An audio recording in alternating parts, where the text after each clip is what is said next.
Level 1. The phone in your pocket. Your phone is awake right now. You are not doing anything. You're not typing, not scrolling, not making a call. But your phone is talking. It pings the nearest cell tower every few minutes just to confirm its location. It sends small packets of data to apps you forgot you installed 3 years ago. It logs your battery level, your screen brightness, the angle you are holding it at. None of this feels like surveillance because nobody is watching in real time, but the record exists. It always exists. The first level of digital surveillance is the one most people never think about because it feels like nothing. Your carrier knows every cell tower your phone connected to today. That data creates a movement map of your entire life, your commute, your doctor's office, your late-night drive when you could not sleep. They do not need GPS coordinates. Tower triangulation gets them within 50 meters. They have been collecting this since the day you activated your SIM card. Your apps go further. Location services running in the background are not just checking where you are, they're checking how long you stayed, how often you return, and what other devices were nearby when you arrived. That coffee shop you go to on Thursdays, that parking lot you sat in for 20 minutes last month. The system knows. It filed it. Most people turn off location and feel safe. They are not safe. Your phone is still visible to every Wi-Fi network it scans for, and it scans constantly even when you're not connected to anything. Each network request broadcasts a unique identifier. Advertisers figured out years ago that they could place sensors in retail stores to detect these broadcasts and map exactly where you walked, how long you stood in front of a display, whether you came back. You thought you were shopping. You were being measured. Level 2. The account you log into.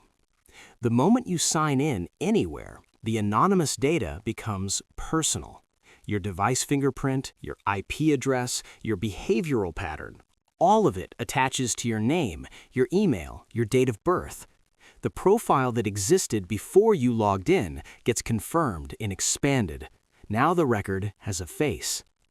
Google processes roughly 8.5 billion searches every day. Each one of those searches is time-stamped, geotagged, associated with an account, and stored. Your search history is not just a list of things you looked up, it is a psychological profile. The questions you type at 2 in the morning that you would never say out loud. The symptoms you searched the week before you saw a doctor. The names you looked up after an argument. The system has all of it, and it does not forget. Facebook built its business on something slightly different. Google captures what you are looking for. Facebook captures who you are when you are not looking for anything. Your scroll speed, the posts you hover on without liking, the photos you open and close in under a second, the profiles you visit repeatedly but never interact with. None of that activity is visible to other users. All of it is visible to the platform.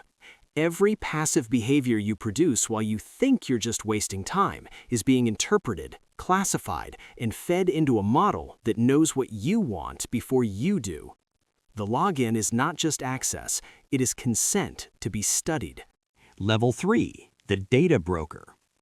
Most people have never heard of the company that knows the most about them. It is not Google. It is not Meta. It is a company with a quiet corporate name that operates entirely in the background, buying data from apps, retailers, loyalty programs, public records, and hundreds of other sources, and packaging it into profiles that get sold to insurers, employers, lenders, and advertisers.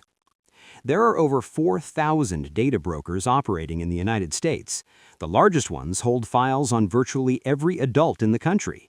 Those files include your name, address history, phone numbers, income estimate, credit range, health condition inferences based on purchase history, political affiliation, religious beliefs inferred from donation records, and relationship status inferred from location overlap with other tracked devices. You never agreed to this. You agreed to a loyalty card at a grocery store 5 years ago, and the data from that card was sold to a broker who combined it with your pharmacy purchases and your Amazon returns and your cable subscription metadata. The picture that emerged from those fragments is more accurate than anything you would write about yourself. This is where surveillance stops being something that happens to your phone and starts being something that shapes your life. The insurance company that quotes you a higher rate, the job application that gets quietly filtered, the loan officer reviewing a file that contains more about your habits than your resume ever could. The data was invisible. The consequences are not. Level 4. The government request. Everything built by private companies can be requested by the government, and it is, constantly, through legal channels that most users never see, and platforms are often prohibited from disclosing in real time. In the United States alone, major tech companies receive hundreds of thousands of government data requests per year. The vast majority are complied with. But formal requests are only one mechanism. Intelligence agencies operate data collection programs that operate upstream of individual requests. PRISM, revealed by Edward Snowden in 2013, allowed the NSA to collect data directly from the servers of 9 major internet companies, including Google, Facebook, Apple, and Microsoft. The targets were technically foreign nationals, but the architecture of the internet does not recognize borders. American communications were swept up routinely, legally, under interpretations of law that were classified. What changed after Snowden was not the collection. What changed was that people knew. At this level, surveillance is no longer about building advertising profiles. It is about building behavioral models precise enough to predict whether a person poses a threat before they act. The logic sounds reasonable until you examine what gets classified as a threat, who makes that determination, and what happens to someone whose file raises a flag they are never told about. Level 5. The corporate intelligence layer. Above the data broker market and parallel to government programs, there is a private intelligence industry that most people have never heard of because it has no reason to advertise. These are companies that aggregate surveillance data, open-source intelligence, social media content, and leaked database records to build targeting packages for corporate clients and foreign governments. Clearview AI built a facial recognition database by scraping billions of photos from public social media platforms without user consent. That database was sold to law enforcement agencies and private clients. A single photo of a stranger taken at a protest or a train station can now return a name, a hometown, and a social media profile in seconds. The concept of anonymous public presence no longer exists for anyone whose face appeared online. NSO Group sold Pegasus spyware to governments worldwide. Pegasus does not need you to click a link or download a file. It can install itself on your phone through a missed call. Once installed, it reads your messages before they are encrypted, activates your microphone without indication, and transmits everything to the operator. It was used against journalists, dissidents, lawyers, and heads of state.